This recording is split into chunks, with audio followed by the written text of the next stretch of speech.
seguridad y del orden público, ¿no? Hemos comenzado a hablar de eso.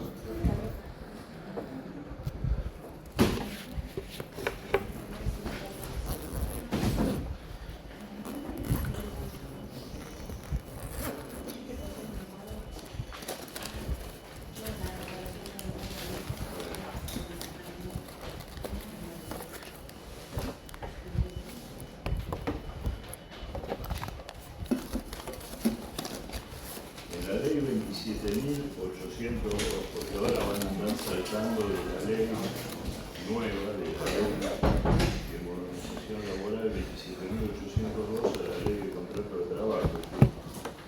Tener en cuenta esa equivalencia, ¿no? Es el artículo 33 de la ley 27.802 que crea un nuevo artículo para la ley de contrato de trabajo. Yo les comenté en la clase anterior que esto ya está actualizado en el Correo. Si ustedes van a la ley 20.744 del contrato de trabajo, van a ver ya el texto actualizado con la nueva ley. Sí.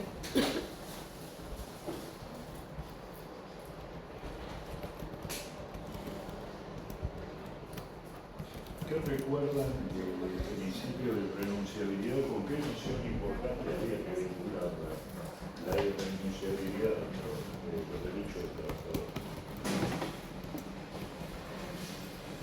Habíamos hablado de una noción conceptual, porque acá en esta materia la idea es esa, ¿no? Manejarnos con conceptos genéricos, con reglas, con principios. La regla de irrenunciabilidad, ¿de qué trataba? ¿De qué trata? Que no se pueden renunciar a derechos laborales reconocidos por la ley, los ya adquiridos, digamos, por el trabajador. No. O sea, las normas de orden público no eran, ¿no eran las normas de orden público que daban un piso mínimo, en este caso del ¿qué es el trabajador? orden público? Hablamos del orden público. ¿Qué es el orden público? ¿Es una ley?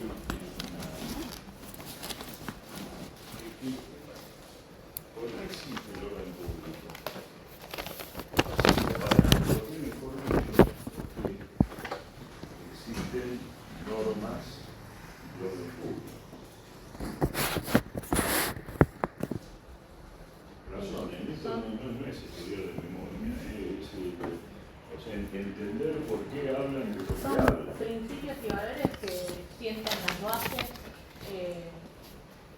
para lo cual después, en base a eso, el poder legislativo dicta las leyes.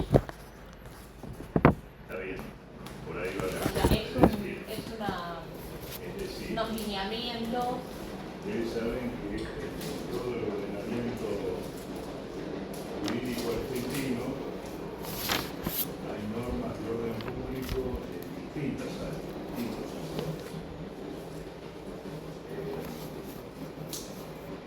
Uno de esos sectores está marcadamente influido por el orden público, es el derecho laboral. ¿Y por qué hay normas laborales de orden público? Ahora, llevando esa noción de orden público, que está bien lo que dijiste, de que son un conjunto de principios o valores que el legislador entiende que es necesario preservar, inclusive por encima de qué. De la autonomía de la voluntad. De la autonomía de la voluntad. Estábamos hablando justamente de eso la clase anterior. Claro, lo que estoy viendo es que ninguno de yo, o realmente quizá alguno lo haya hecho, no quiero generalizar y ser injusto, pero no se acuerdan ni lo que vimos la clase anterior, ni tampoco leyeron lo que les pedí que leyeran.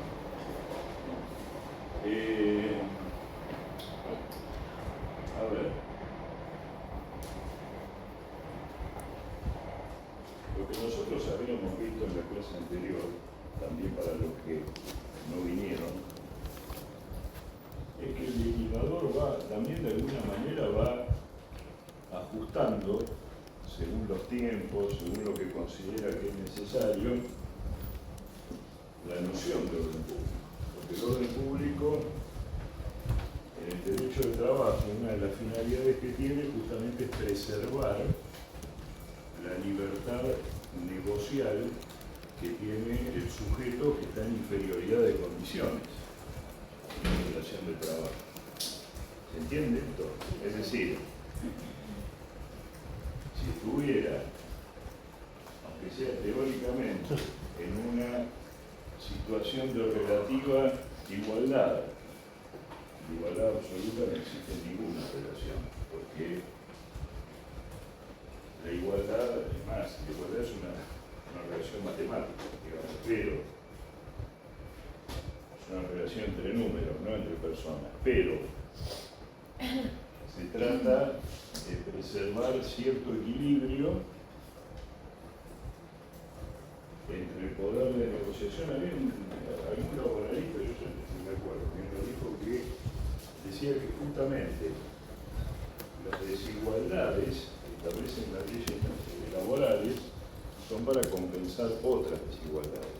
Es decir, cuando se establecen, por ejemplo, la prohibición de que el empleador acuerde con el trabajador condiciones por debajo del nivel que se considera aceptable, del nivel de orden público, lo está haciendo también, inclusive, con un concepto de orden público no absoluto, que lo vimos en la clase anterior, sino relativo.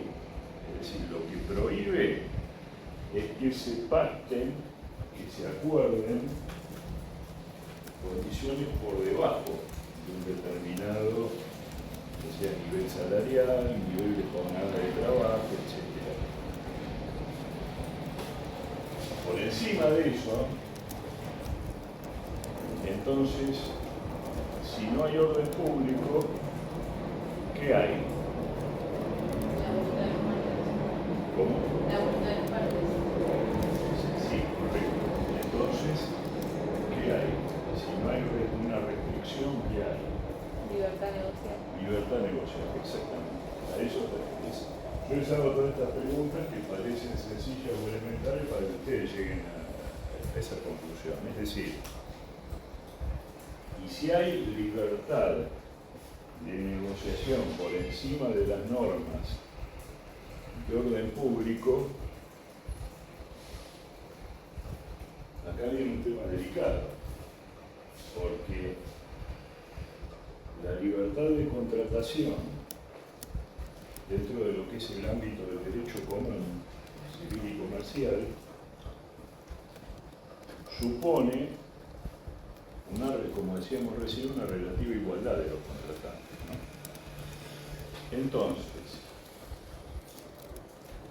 este es un tema, lo vuelvo a decir, que obviamente nadie tiene la verdad absoluta. Estamos conversando.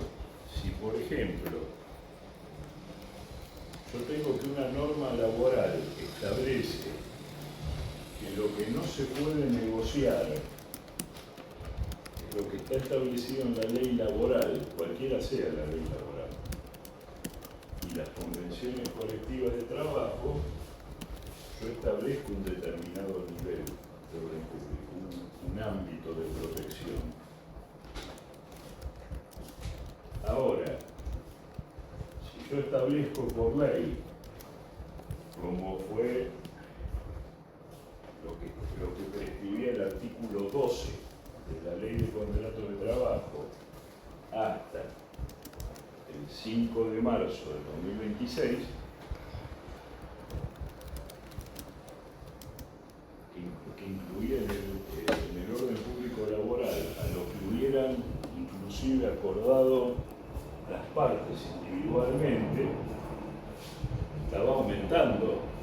nivel de protección.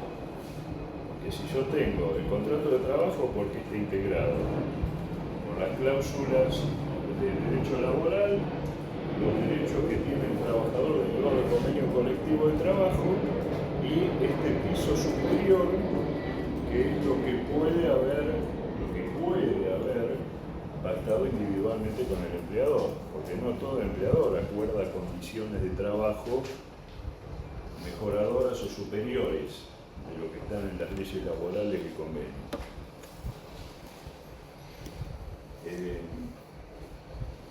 Entonces, en un esquema como ese, en el cual está incluido en la prohibición de negociar,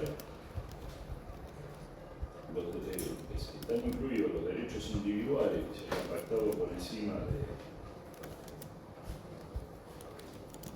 de lo legal y convencional.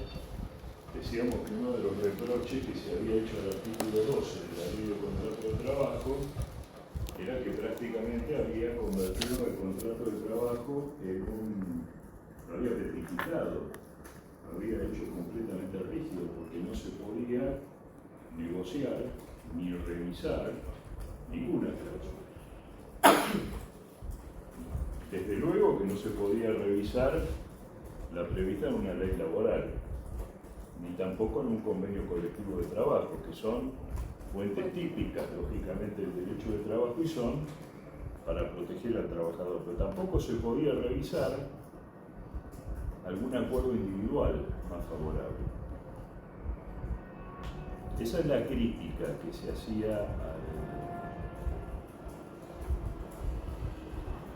a esa formulación que utilizaba el artículo 12. ¿Y qué crítica aún más de fondo se le puede hacer a esa regla que incluye en el orden público de un contrato lo pactado individualmente? ¿Qué crítica por una parte o qué defensa se puede hacer? A ver, ¿quién podría hacer alguna otra crítica más de fondo del artículo 12? Por allí, comparado con otras situaciones, ¿no? Que también lo mencionamos en la clase anterior. A ver si alguien se anima. Acá les digo, ustedes pueden decir cualquier cosa, pero lo tienen que fundamentar. O sea, lo tienen que explicar por qué lo dicen así.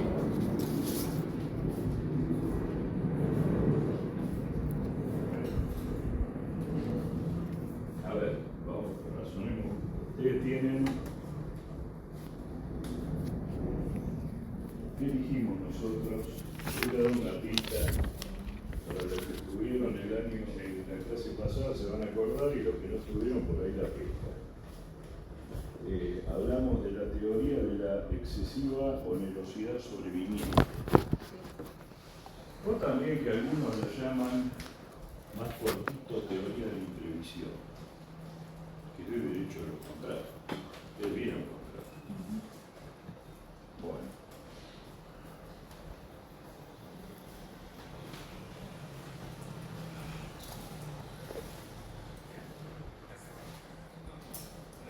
Yo el derecho laboral le puedo decir a un trabajador,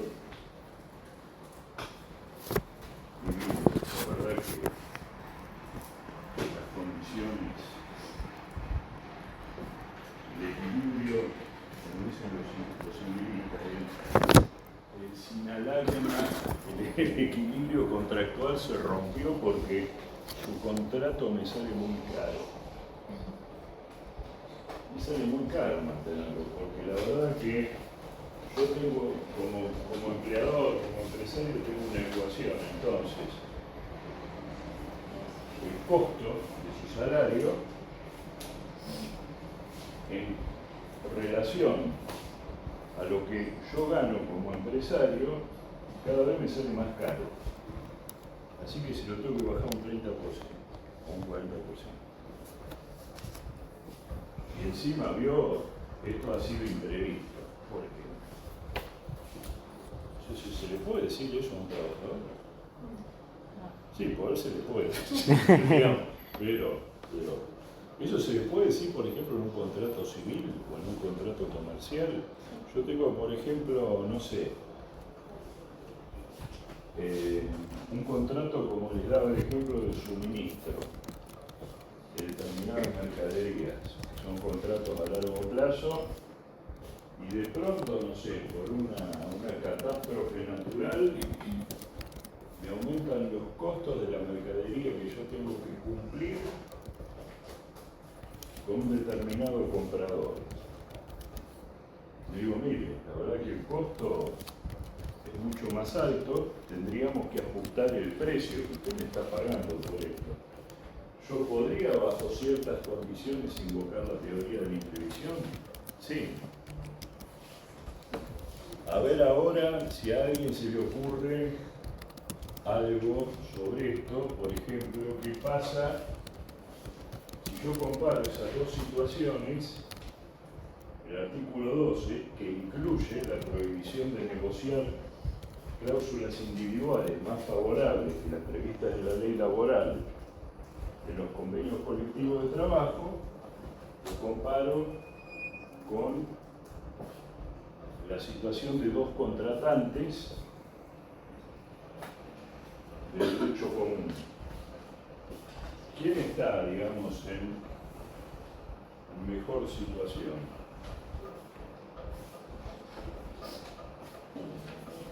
¿El trabajador o el contratante? No, los contratantes de derecho común. ¿El contratante?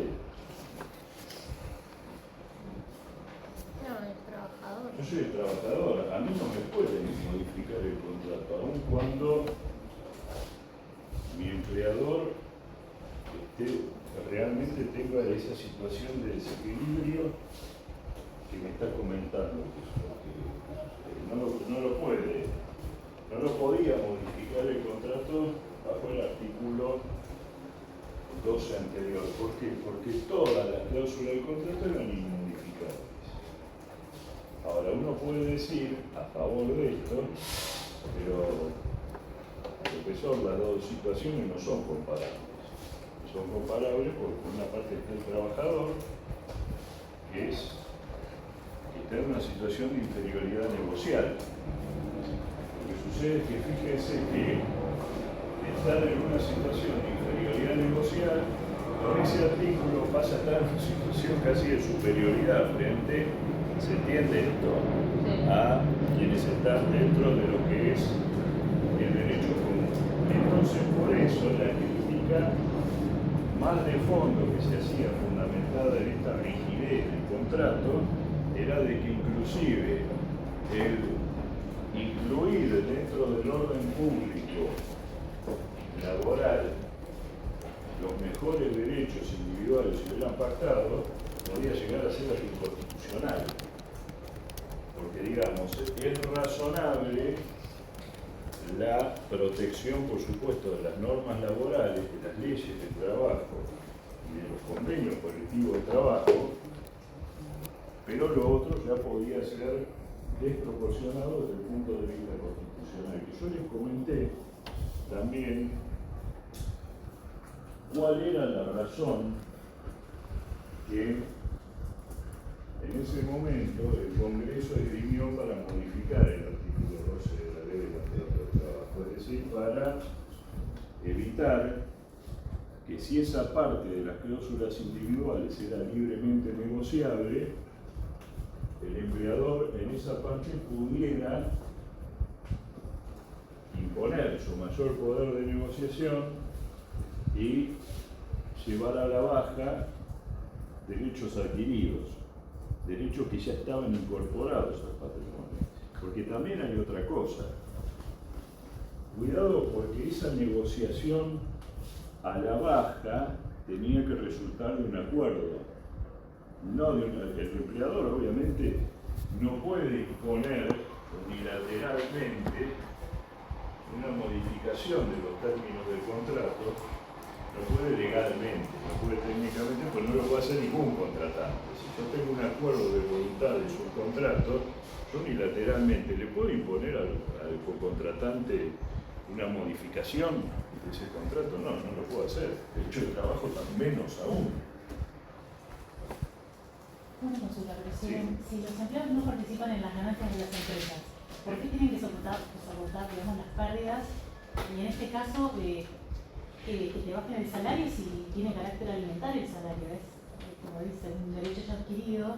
Digamos, yo lo veo, no le hago una crítica, está muy bien. le Bueno. hago una crítica a la modificación. Está muy bien. Y es válida la observación. Lo que ocurre es que Era demasiado protectorio al trabajador y generaba un el desequilibrio. problema que genera, claro, porque hay distintos grados de protección. Es cierto lo que se dice de que el salario es el medio, la persona vive de su salario. Ahora, el tema es cuál es el grado de protección que no puede ser modificado y si por encima de eso, porque además, si no, digamos, lo que se está incentivando es que el empleador no dé ningún tipo de cláusula de derecho individual por encima de... Acá también es cierto lo que está diciendo, pero hay también un tema económico. Hay una cuestión económica. Y hay algo que es cierto, si por ejemplo, y esto también lo mencionamos, si hubiera un acuerdo porque el empleador, porque siempre es el empleador el que propone estos cambios, obviamente, ningún trabajador va a decir, bueno, sí, la verdad que está todo complicado, bájenme el sueldo. No, pero digamos, es el empleador el que parte, digamos, de estas iniciativas de modificar esto. Lo que se dijo en respuesta a esta observación que acabo de plantear es, bueno, está bien, pero si va a disminuir el salario que no sea a cambio de nada. Por ejemplo, que haya una disminución proporcional de la contracara del salario, que es la jornada de trabajo, por ejemplo. Por ejemplo, ¿no? Porque una cosa es un acuerdo razonable de esta naturaleza y la otra es decirle o acordamos la baja del salario o se termina la relación laboral. Son dos cosas distintas, o sea, por eso digo que cuando se estableció el alcance de ese artículo 12 en el 2009, se tenía todavía muy fresco en la memoria abusos que hubo después de que saltó todo por los aires en el 2001. ¿Se acuerdan? Lo comentamos en la clase anterior. Así que el tema, fíjense, es interesante, ¿no? Para hablar porque son distintas posiciones y siempre el derecho del trabajo hay que verlo para verlo completamente y sin perder de vista que obviamente son normas que son para proteger al trabajador. Es el sujeto que está, como dice técnicamente, en situación de imposuficiencia en relación al empleador. También para el empleador los salarios y las cargas sociales forman parte del pasivo y el costo laboral. Y, lógicamente tiene una ecuación en relación a las ganancias, que estaba diciendo. Sí, esas ganancias, pues el empleado por ahí puede decir, bueno, este año no hubo utilidades, yo no voy a recargar esto sobre el trabajador, porque el trabajador no es mi socio. No es mi socio porque cuando yo tengo utilidades, no las reparto, lo cual es cierto hasta un determinado punto, porque inclusive ustedes saben que hay empresas que a fin de año, por ejemplo, ponen o algo que se llama sueldo 14 o pagan algo más o una bonificación. Yo preferiría, la verdad, que en lugar de esas bonificaciones las empresas paguen buenos sueldos normales, ordinarios, ¿no? Porque ahí también hay otra cosa.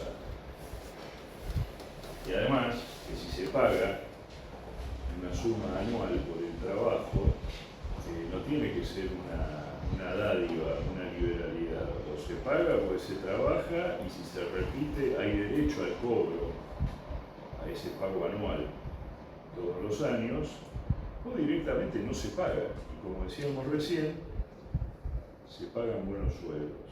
Ahora.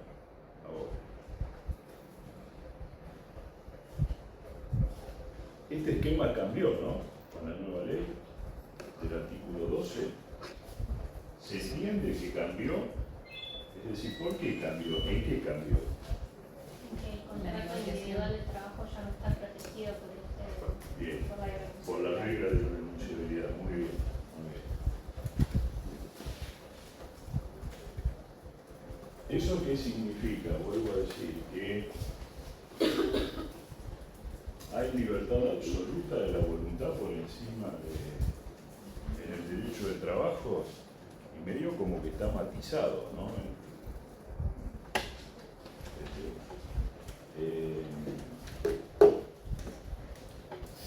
Tan matizado está que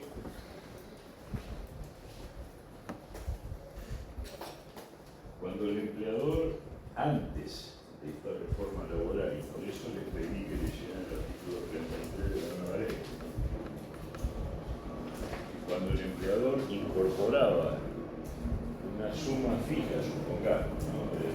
O, por ejemplo, le decía, mire, ¿se acuerdan que vimos qué diferencia había, creo, entre salario fijo y variable? O, por ejemplo, le decía, bueno, si usted cumple determinados objetivos, yo le voy a pagar por encima de los mínimos obligatorios, pero tiene que cumplir con esos objetivos. Ese derecho en expectativa de una remuneración variable yo ya lo tenía incorporado a mi patrimonio. De la misma manera que si en vez de ser una remuneración variable era una suma fija que me había empezado a pagar el empleador, por la razón que fuere, porque realmente entiende que mi trabajo es valioso y quiero retenerme, porque me quiere beneficiar, porque el empleador en medio descuidado se olvidó y me pagó un 30% más de sueldo durante 12 meses y esto quedó incorporado ya al salario y no lo puede cambiar. En esos casos ya el empleador unilateralmente no lo podía modificar. ¿Qué dice? Vamos a analizar, porque con esto lo que quiero es que lo leamos juntos, entonces, ya que no lo leyeron, lo leamos juntos ahora y lo veamos a la luz de la regla de renunciabilidad y cómo se relaciona con la regla de renunciabilidad. A ver, ¿quién puede leer el artículo 33 de la ley 27.802 o el 104 bis de la nueva ley de contrato de trabajo, si lo tienen actualizado?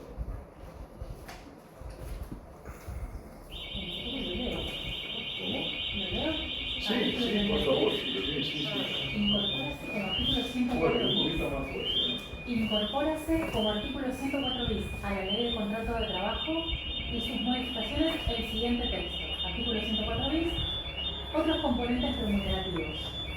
Mediante la negociación colectiva de actividad, rama, región, acuerdo de empresa y o mediante acuerdo individual o decisión unilateral del empleador. Ahí paramos. Yo le voy diciendo. Fíjense cómo viene la cosa. Se incorpora un nuevo artículo a la ley de contrato de trabajo en la parte de remuneraciones, donde la ley de contrato de trabajo regula la remuneración. Bueno.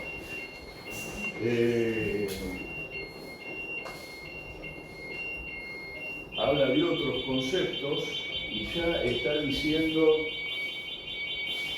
que esos conceptos pueden ser incorporados por acuerdo paritario o negociación colectiva, por acuerdo individual o por decisión unilateral del empleador, ni siquiera ya por acuerdo individual. ¿Esto qué es, por ejemplo, ustedes viendo que han cursado obligaciones? Estas tres cosas técnicamente, gracias, técnicamente, ¿qué son? El acuerdo colectivo, el acuerdo individual y la decisión unilateral del empleador. ¿Qué son en materia de obligaciones? Ustedes cursaron obligaciones. ¿Vieron de paso que les hago repasar todo?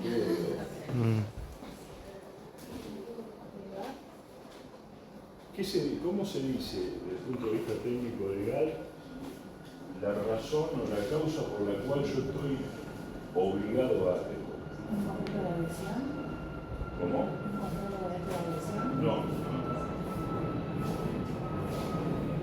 Son fuentes de obligaciones. El acuerdo colectivo, el acuerdo individual o la decisión unilateral de una persona que dice, bueno, yo sin esperar el consentimiento de la otra parte, digo, me voy a obligar, en este caso, a pagar un concepto salarial. ¿Sí? Vamos, ¿se va entendiendo esto? Sigamos. Podrán incorporarse por encima de los salarios o conceptos de pago de carácter obligatorio otros componentes retributivos dinámicos, adicionales, transitorios, fijos o variables. Ahora ahí paramos un minuto. Fíjense que dice conceptos retributivos dinámicos. Dinámicos, ¿qué le da? La idea de hoy está, mañana no sabemos.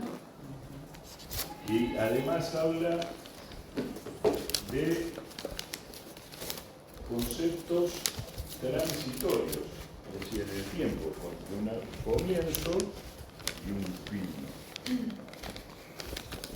Fíjense que ya estamos cambiando el enfoque tradicional del salario, porque esto ya se aparta de la noción de derecho adquirido.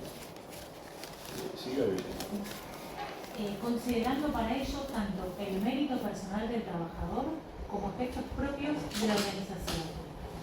La incorporación, modificación y conservación de dichos componentes transitorios y variables podrá ser realizada por las partes o decisión individual del empleador, con la frecuencia que ellas determinen. Es decir, acá paramos un segundito.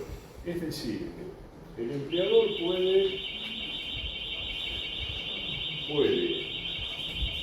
implementar un concepto retributivo dinámico que necesaria, obligatoriamente va a ser transitorio porque lo impone la ley, está diciendo que tiene que ser transitorio y que puede ser fijo o variable. Vimos cuál es la diferencia entre fijo y variable. Fijo es una suma fija, que dice, bueno, vos trabajás 4 horas, la suma va a ser tanto, trabajás 8, el doble. Es una remuneración, los salarios fijos es una remuneración por tiempo. No tener una bazuca, ¿no? Acá para... Cerrar la ventana, así no se escucha menos. Cierro la ventana, morimos. Claro, puedo decir que es más simple, ¿no? Bueno. A ver.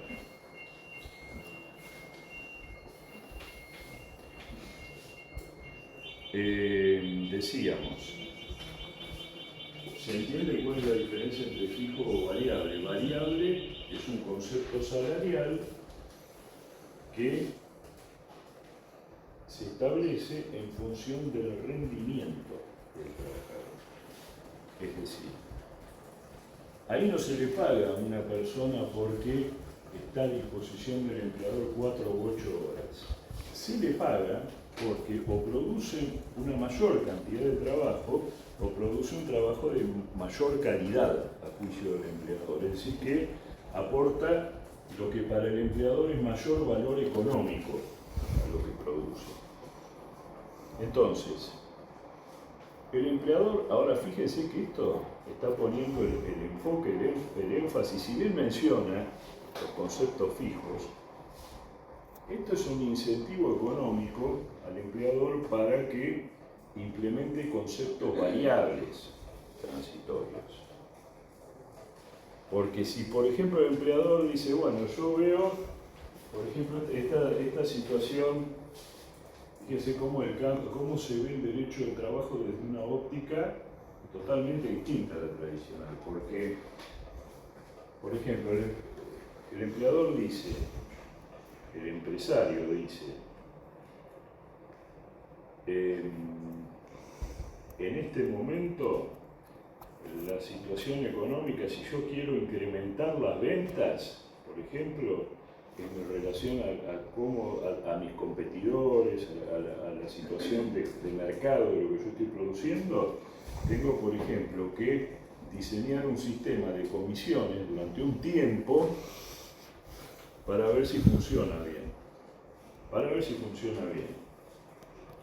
Si funciona bien, con el esquema anterior, si yo implementaba ese sistema, después no lo podía modificar. Es decir, si el trabajador lograba, por ejemplo, la meta de ventas prevista, tenía derecho a percibir las comisiones y eso no se podía modificar, no podía ir para atrás el empleador. ¿Por qué? Porque se consideraba que era algo que estaba permanentemente incorporado. Empiezan a darse cuenta por qué se modificó también y cómo está relacionado con la regla de renunciabilidad.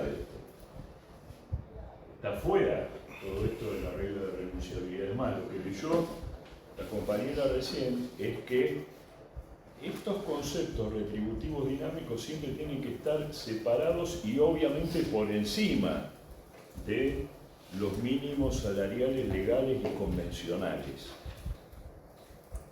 que son innegociables y que hoy forman parte del orden público laboral por la modificación del artículo 12, precisamente. ¿Se entiende esto?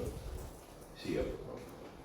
Sin que puedan resultar de aplicación a su respecto la continuidad tácita, la ultraactividad ni la costumbre, cualquiera fuera el tiempo transcurrido en su mantenimiento y aplicación. Bien, lea esto de vuelta, despacio, está muy bien leído, pero léalo despacio de vuelta, presten todos atención y díganme qué significa este último párrafo, que alcance el tiempo. A ver, de vuelta. ¿Al principio? No, el último párrafo. Sin que puedan resultar de aplicación a su respecto la continuidad tácita, la ultraactividad ni la costumbre, cualquiera fuera el tiempo transcurrido en su mantenimiento y aplicación. ¿Qué puede significar esto? ¿Qué relación tiene con los puntos anteriores de ese mismo artículo? ¿Cuál es la clave del concepto retributivo dinámico? ¿Cuál es el centro que dijimos? ¿Cuál es el carácter, la cualidad, la definición del concepto retributivo dinámico que dijimos? No sé, esto es lo que lo caracteriza y lo que termina con la noción de derecho adquirido o que permite, digamos, la modificación. ¿Cuál es el carácter? Lo dijimos hace 2 minutos. Que un día puede estar y al otro no, y eso no es objeto. O sea, transitorio. el carácter transitorio. Entonces, esta última regla que leyó la compañera, ¿qué significa? Tiende justamente, por si quedara alguna duda, a decirles que transitorio quiere decir transitorio. Es decir, que si yo, por ejemplo, como empleador, digo, voy a implementar un sistema de premios por objetivos, de comisión, de cualquier tipo de remuneración variable, lo digo porque lo van a hacer principalmente sobre esa parte del salario,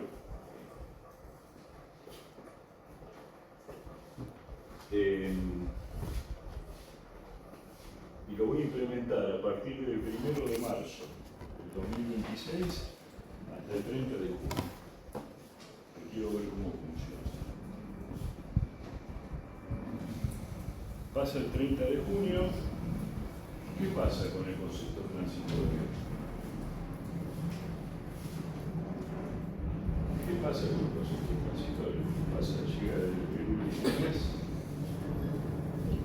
¿Sigue vigente? ¿Se paga en julio? Supongamos que el empleador no dice absolutamente nada y lo paga en julio, en agosto y en septiembre. Lo sigue pagando. ¿Qué pasa? ¿Lo puede retirar en cualquier momento? Sí. ¿Por qué? Porque ya no se resume. Porque Porque contéstenme con base en el artículo. El Porque artículo. habla de componentes retributivos son dinámicos, adicionales, Porque habla de transitorios, variables. Contéstenme en base con algún argumento basado en este artículo. Porque habla de No tiene la continuidad actividad. tácita. Ahí está, porque no tiene continuidad tácita, porque no se aplica la costumbre, porque no tiene ultraactividad y porque dice además en la última parte cualquiera haya sido el tiempo que transcurrió desde su mantenimiento. Esto es un cambio fundamental en lo que es y le va a permitir a los empleadores ajustar su estructura de costos en lo que hace por lo menos a los salarios variables, pues yo no creo que den conceptos retributivos dinámicos fijos, porque ustedes se imaginan que no es nada simpático decirle a un trabajador: mirá, de acá a 3 meses vas a cobrar un 30% más el salario y una vez que llegue la fecha de vencimiento no lo vas a cobrar más. ¿Por qué? Porque a mí se me ocurre. No es muy... pero sí, me parece que lo van a utilizar.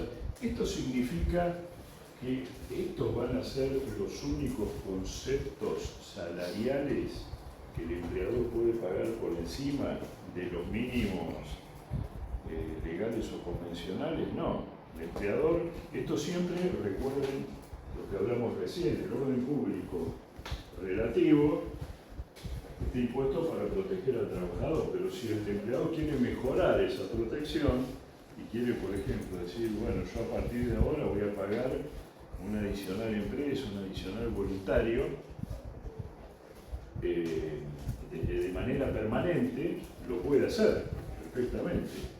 Ahora, que lo vaya a hacer es otra cosa, ¿no? Con este artículo 33. Y después tampoco hay que confundir esto con otro rubro que ustedes lo deben haber visto alguna vez en su recibo de sueldos.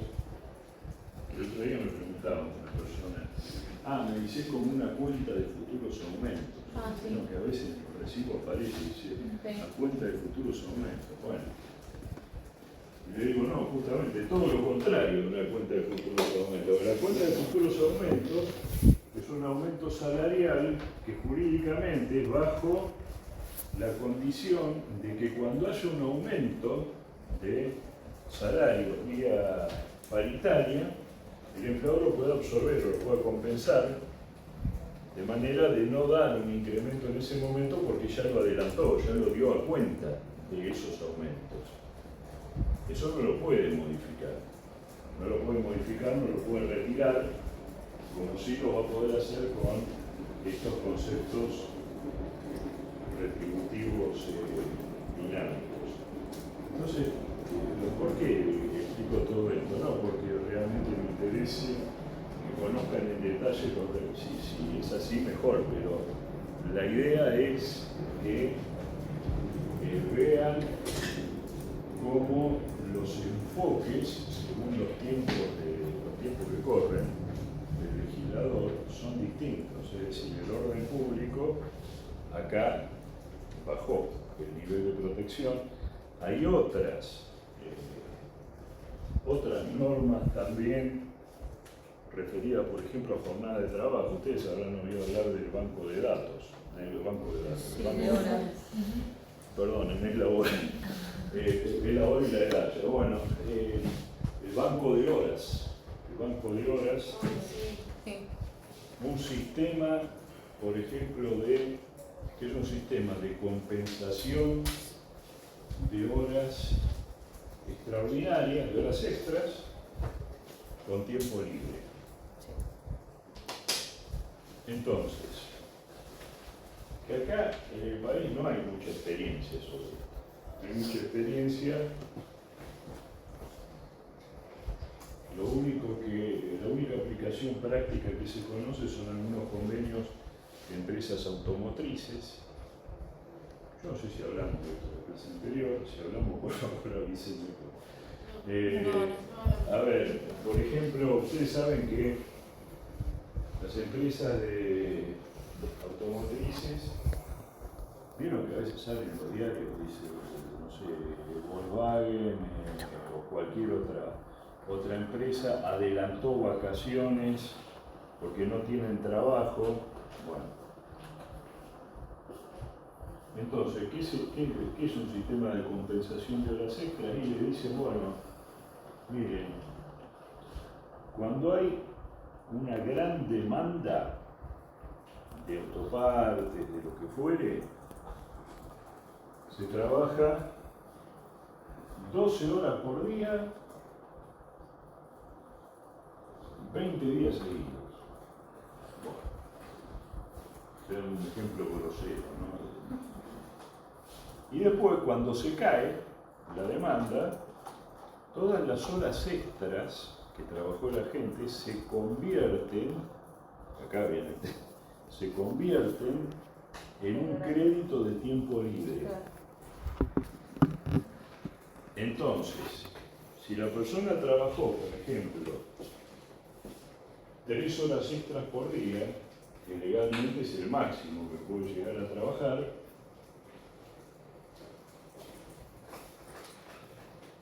y trabajó, 3 horas por día, 20 días laborales, tiene un crédito, por ejemplo, de 60 horas. Si su jornada laboral es de 9 horas diarias, bueno, lo tenemos que pasar a jornadas laborales libres que compensan eso que se trabaja. Pero no se cobran las horas extras. Pero acá viene el tema, pasa por dos cuestiones. Una es, ¿cuál es la regla de equivalencia? Porque ustedes saben que las horas extras se pagan con un 50% de recargo en días comunes y con un 100% si se trabaja en domingo, feriado o sábado después de las 3. Eso es lo que vieron en elementos. Entonces, ojo, porque no es horas contra horas. Estaba acordando que un empleador le dijo a un sindicalista, sí, ahora le vamos a poner el banco de horas. El sindicalista le dijo, bueno, nosotros le vamos a poner un 2 por 1. Es decir, está bien, yo voy a trabajar horas extras, vamos a trabajar horas extras, pero si son horas extras al 100%, son 2 horas, cuando tenga que calcular el tiempo libre. Vamos a ver cómo funciona esto, pero también es algo totalmente nuevo, porque no hay experiencia, y vamos a ver si se aplica. O sea, todo esto que les estoy mencionando es para que, como les comentaba la vez pasada, y justo en esta materia, ¿no? que es sobre los fundamentos, la base del derecho del trabajo, todo esto es un cambio de 180 grados. ¿No? Hay que ver cómo uno lo enfoca. Se habrán dado cuenta que hay dos formas. ¿No? Ustedes, cuando ejerzan la profesión, a veces van a estar, bueno, algunos, ¿no? Otros, digamos, tienen una posición muy tomada, pero muchos van a estar de los dos lados del mostrador. A veces les va a tocar defender trabajadores y a veces empleadores. Es así. Sí. Y con respecto a la jornada de descanso, porque lo pregunto porque yo trabajo en una editorial y trabajamos 10 horas diarias normal. 10 horas. 10 horas diarias y los sábados 54 horas semanales. Yo me he peleado ya, pero bueno, soy como la oveja negra del lugar, pero reclamando, ¿no? Obviamente. Pero por ejemplo ahora hay que trabajar extra en la feria del libro, que además de trabajar en los locales, y a mí me pasó que me han querido hacer trabajar 15 días sin descanso, y bueno, yo me tomé mi día, notifiqué mi día de descanso el siguiente día del domingo. Pero bueno, nada. Es muy buena la pregunta porque, por ejemplo, ¿qué es lo que dice este nuevo artículo sobre el sistema de compensación de horas extras que tiene como límite, como único límite, el descanso entre jornadas, las 12 horas mínimas, ¿no? Y el descanso semanal, el franco semanal. Claro. Así que es muy buena la aclaración que se hace. Y habría que agregar algo todavía, y es que este sistema de compensación tiene que tener un límite temporal, es decir, un ciclo que en algún momento uno diga, bueno, se van a trabajar, por ejemplo, no sé, 14 días seguidos y se van a dar, no sé, 4 días de descanso semanal, además de la compensación de las horas extras que se trabaje.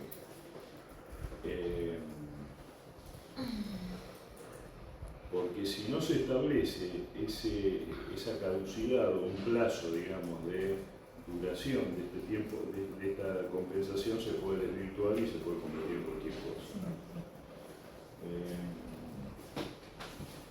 Es un sistema bastante discutible y es como el régimen, ustedes habrán oído hablar del régimen de trabajo por equipos o turnos rotativos, que son ciclos de 3 semanas y la gente que trabaja en esos turnos rotativos, no sé, la primera semana trabajan de 6 a 14, la segunda de 14 a 22 y la tercera de 22 a 6 de la mañana. Y cuando termina el ciclo no se sabe ni cómo se llama, porque realmente física y psíquicamente es tremendo el sistema de trabajo por equipo de turnos rotativos.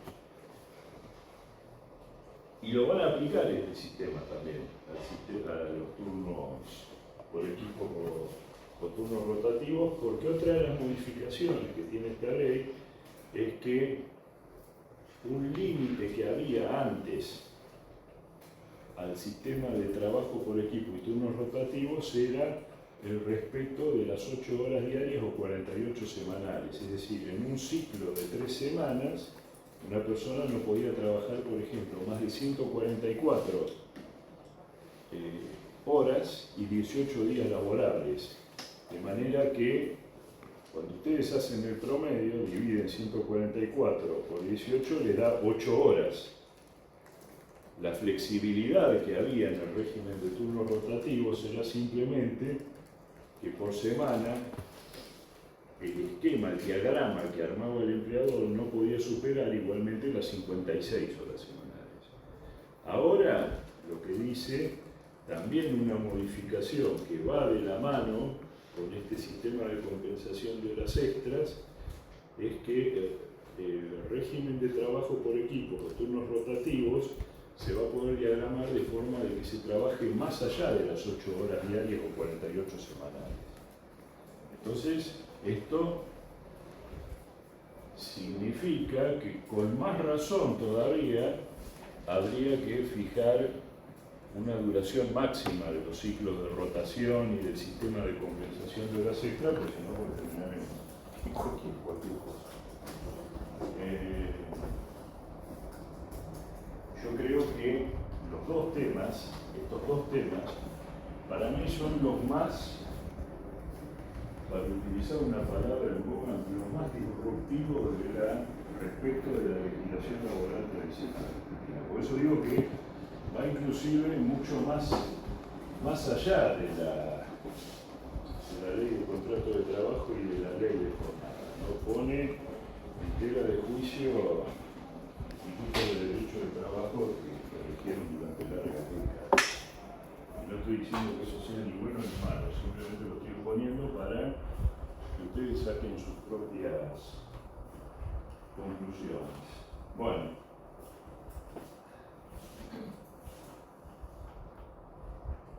mercado de trabajo dijimos que tiene dos caras. Una es la remuneración, el salario, y la otra es la jornada de trabajo. Porque no nos olvidemos que el trabajador, para tener derecho al menos a las remuneraciones mínimas de ley y de convenio, tiene que cumplir con una determinada jornada de trabajo, con un tiempo de trabajo durante el cual está a disposición del empleador. Era lo que hablábamos recién. Es decir, en principio hay un salario fijo que tiene derecho a percibir el trabajador por el solo hecho de estar a disposición del empleador, independientemente de que sea productivo o no lo sea, eso no interesa, digamos. Este hombre o esta mujer entra a una determinada hora, se va y no importa lo que haya hecho, siempre que haya estado dispuesto a cumplir con las instrucciones de trabajo. Simplemente es eso. Y después, como vimos, todo lo demás, los evangelios viene por añadidura. Es decir, si el empleador, como acabamos de ver, quiere pagar algo más, lo va a pagar.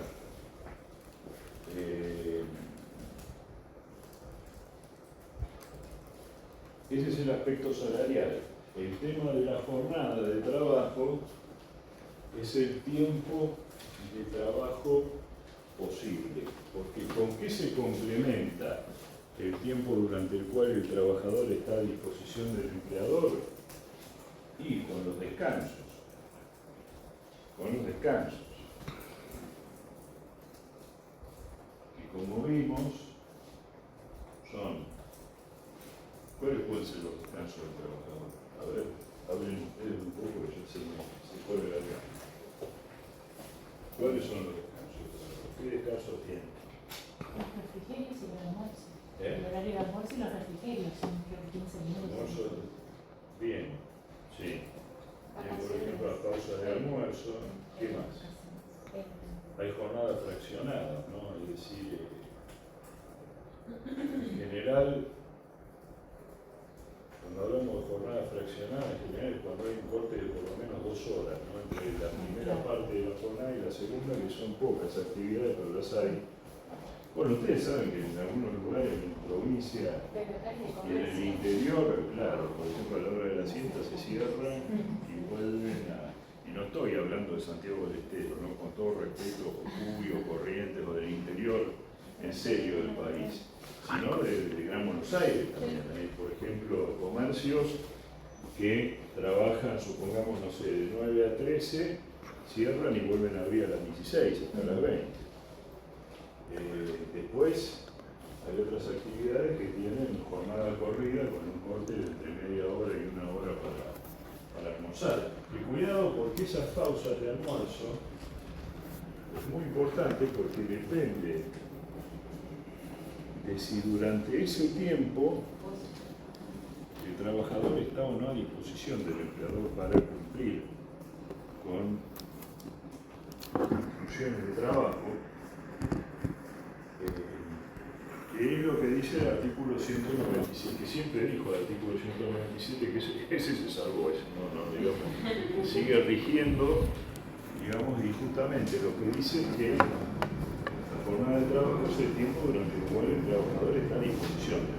Entonces, si yo, por ejemplo, tengo una pausa de almuerzo de por lo menos 1 hora, durante la cual hay que puedo usarlo discrecionalmente, un tiempo libre, eso no se computa dentro de la jornada de trabajo, no forma parte de la jornada de trabajo. Ahora, si yo como con la computadora al lado, no, bueno, claro, ahí claro, está bien, pero si uno tiene 1 hora de tiempo, se supone que durante esa hora puede hacer cualquier cosa. Si tiene media hora de tiempo, no. Por eso hay convenios colectivos de trabajo que regulan la cuestión. Es decir, por ahí dicen, y que generalmente es la pauta esta que toman, dice, si es media hora, esa media hora ni se puede descontar de la jornada, está incluido, forma parte de la jornada de trabajo y no se puede descontar ni aumentar la jornada de trabajo de media hora. Pero si es de una hora o es una jornada fraccionada, como la que decíamos recién, ese lapso de tiempo no se cuenta dentro de la jornada. Este es el sentido del artículo 197 de la Ley de Contrato de Trabajo. Después, ¿qué otro descanso habíamos dicho que hay? ¿Cómo? Franco, muy bien, el descanso semanal, bien. Habíamos mencionado también otro recién, que es uno de los dos límites a este sistema de compensación de las extras. Las 12 horas de Uno era los descansos semanales, y el otro, descanso entre jornadas. los descansos entre jornadas, exactamente. Entonces ven que ahí ya se está configurando cuál es el tiempo posible de trabajo, y después hay un descanso que es más amplio, que son días. La Licencia anual. Exactamente. La licencia anual, el descanso vacacional.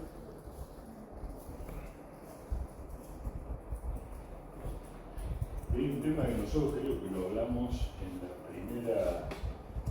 la primera clase, y es qué es lo que compromete el trabajador, además de su tiempo, a disposición del empleador.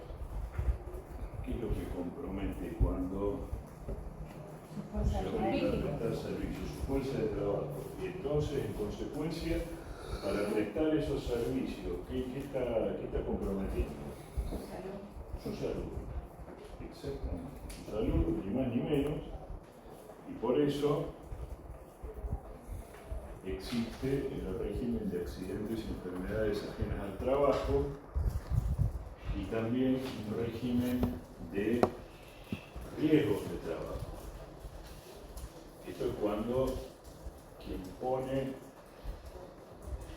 el riesgo debido a su actividad es el empleador. Entonces está obligado a asegurarse él, no el trabajador, se asegura es el empleador, para que si el trabajador sufre un accidente, la aseguradora de riesgos de trabajo cubra el siniestro ese. ¿Por qué menciono esto de la salud, de los descansos? Porque esto está muy relacionado de alguna manera también con una rama de derecho que, si bien es distinta, y saben que yo hasta hace algunos años decía, pensaba, hay una división tajante entre el derecho del trabajo y el derecho de la seguridad social. Y a medida que va pasando el tiempo me doy cuenta que no es tan así y que existen puntos de conexión muy importantes. ¿Qué es el derecho de la seguridad social? El derecho de la seguridad social va más allá del trabajo en relación de dependencia, de los trabajadores en relación de dependencia. El derecho de la seguridad social, así como el derecho individual del trabajo tiene como principales conceptos relación de dependencia, salario, sujeto empleador y trabajador, el derecho de la seguridad social tiene como principales conceptos necesidad, contingencia y prestaciones. Esos son los tres. Y el sujeto es un beneficiario de esos sistemas. ¿Cuáles son, por ejemplo, los sistemas de seguridad social que ustedes conocen en el país? Jubilación. Exactamente. Por ejemplo, el sistema de jubilación. Muy bien. El sistema de jubilación, ¿quiénes son los beneficiarios? Los trabajadores. Los que eran trabajadores. No. trabajador es un afiliado al sistema jubilatorio porque se le retienen aportes que pueden ser aportes de un trabajador en relación de dependencia o autónomo, puede ser un monotributista o un autónomo. Pero ¿quiénes son los beneficiarios del sistema de Una jubilación? persona mayor. Sí, los pasivos, claro, pero está bien, pero ¿quiénes? Los jubilados y también los que tienen un derecho de pensión, exactamente. ¿Cuáles son las contingencias, por ejemplo, en un sistema de jubilación? ¿Cuál es la contingencia? O sea, ¿cuál es el problema que justifica que una persona le pague una La pérdida de la jubilación? capacidad. Está viejo. Bueno, sí. La Digamos, vejez. vamos. La vejez. Puede ser un poco, digamos, pero es así. O sea, la contingencia de la vejez. ¿Qué otra contingencia más de jubilación? La incapacidad. La incapacidad. La incapacidad, muy bien. Que viene a ser la invalidez, el retiro por invalidez, ¿no? La Sí. jubilación por invalidez. ¿Qué más puede ser? En el caso de los pensionados. En el caso de los pensionados, ¿por qué una persona cobra una pensión? Por viudez, Estamos hablando por del ejemplo. sistema, claro, el sistema contributivo, ¿no? El que se financia con aportes y contribuciones. No estoy hablando de pensiones, digamos, pensiones graciables, ni ninguna de esas cosas, sino de el sistema de aportes y contribuciones. Alguien mencionó viudez. Bien. O sea, el fallecimiento Sí, pero- del jubilado sí. o O antes de que el se fallecimiento del afiliado al sistema, de un trabajador en actividad que está afiliado al sistema.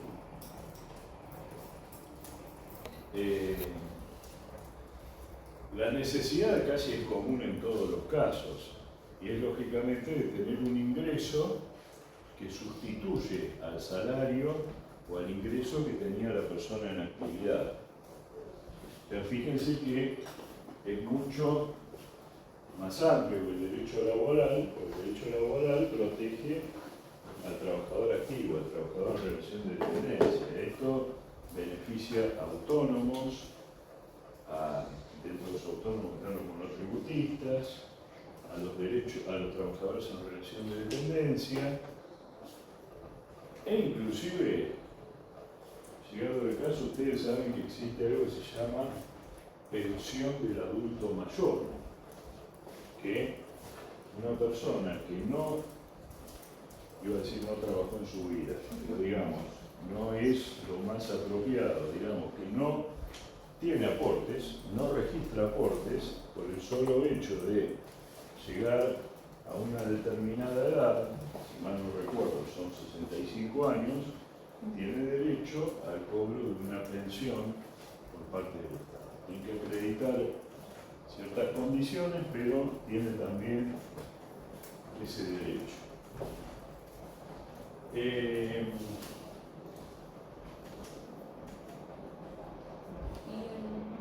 ¿Qué otro sistema conocen de seguridad social?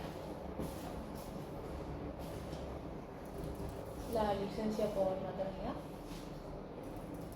La licencia por paternidad, no. La licencia por paternidad debería ser un derecho del trabajador, ¿no? A que se le dé una licencia por ese motivo, como también hay otras licencias. Pensemos, vuelvo a decir, La asignación. pensemos en el derecho de la seguridad social. Claro, ahí yo creo que hay una confusión. La asignación por Hijo.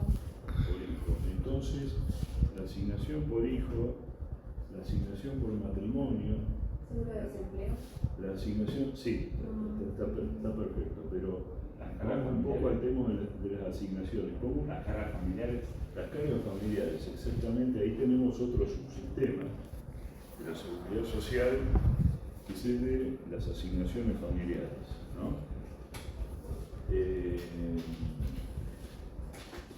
¿Cuál es ahí la contingencia? Y el nacimiento, el patrimonio. ¿Quién es el beneficiario? Y lógicamente genera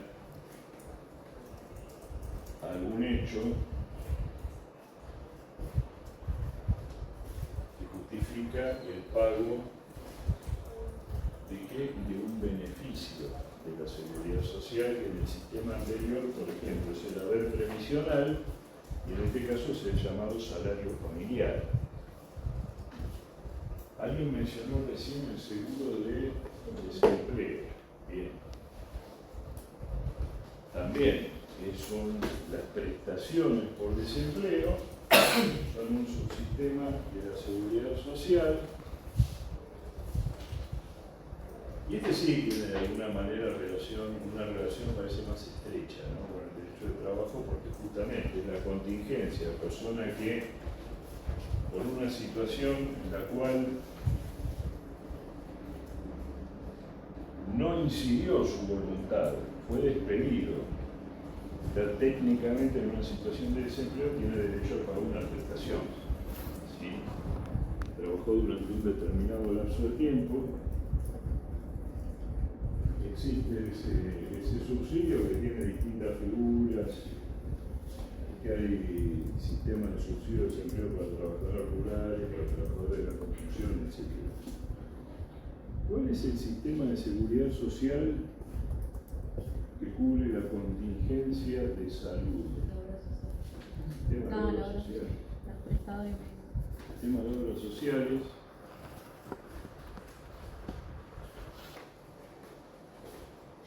Las contingencias son las enfermedades, los accidentes ajenos al trabajo. La prestación es la cobertura de salud, la cobertura médica, la cobertura de gastos farmacéuticos, etc.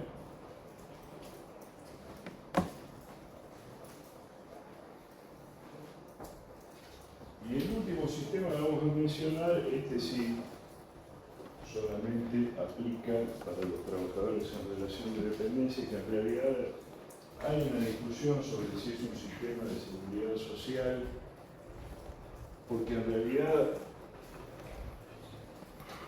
pareciera que, como dice Ackerman, más que un sistema de seguridad social es un seguro privado de carácter obligatorio, que es el de riesgos de trabajo, porque los asegurados no son los empleados, esto lo dijimos recién, es el empleador que contrata el seguro, que queda cubierto frente a las contingencias que pueden ser un accidente de trabajo o una enfermedad profesional que genera una incapacidad temporaria o en algunos casos permanente, y entonces lo que se tiene que pagar para sustituir el salario y en algunos casos inclusive para, si es permanente y grave la incapacitación, quizás hasta de por vida, son prestaciones a cargo de las aseguradoras de los riesgos de trabajo. Entonces fíjense que, está bien, sí, técnicamente son el derecho de seguridad social, entonces tiene conceptos distintos, porque hablamos de necesidades, de contingencias, de sujetos y de beneficios. Pero está relacionado con el derecho de trabajo en algunos puntos. Es más, generalmente quien hoy es justamente sujeto del derecho de trabajo, mañana va a ser un beneficiario de la seguridad social. Mañana puede ser la semana que viene o dentro de 30 años.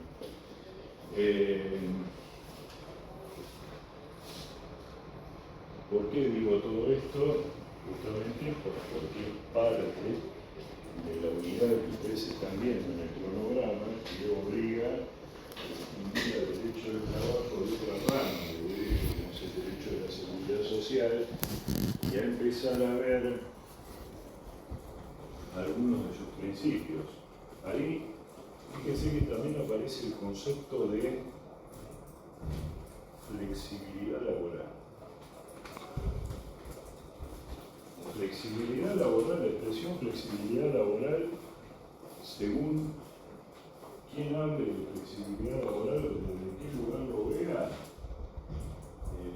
puede ser o una mala palabra, una mala expresión, porque ahí tienes, lo ven como si fuera, digamos, un sinónimo de explotación de la persona que trabaja, y si se ve desde el otro lado, dicen, bueno, son reglas para facilitar el acceso de la persona al trabajo o el desarrollo del contrato de trabajo o la salida, la desvinculación.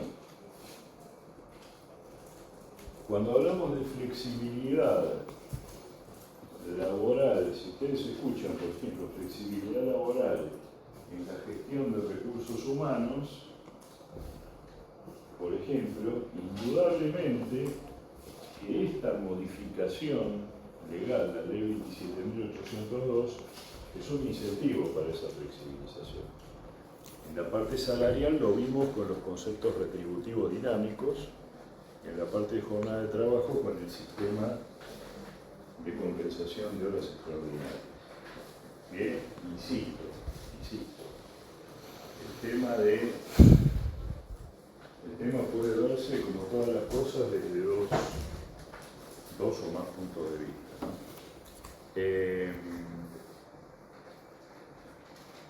¿no? Otros temas vinculados con la flexibilidad laboral, pero no desde el punto de vista del derecho individual del trabajo, que es lo que acabamos de ver de salario y jornada, son los cambios que hubo en materia del derecho colectivo de trabajo, sobre la negociación colectiva, porque hay un enfoque, un énfasis más en la negociación colectiva a nivel empresa que a nivel actividad, como siempre fue tradicional en el país. Pero eso lo vamos a ver en algún otro momento. Yo espero para la semana que viene darles más pautas en cuanto al trabajo que van a tener que presentar, que les comenté en una clase anterior, que se va a complementar con la calificación de los parciales.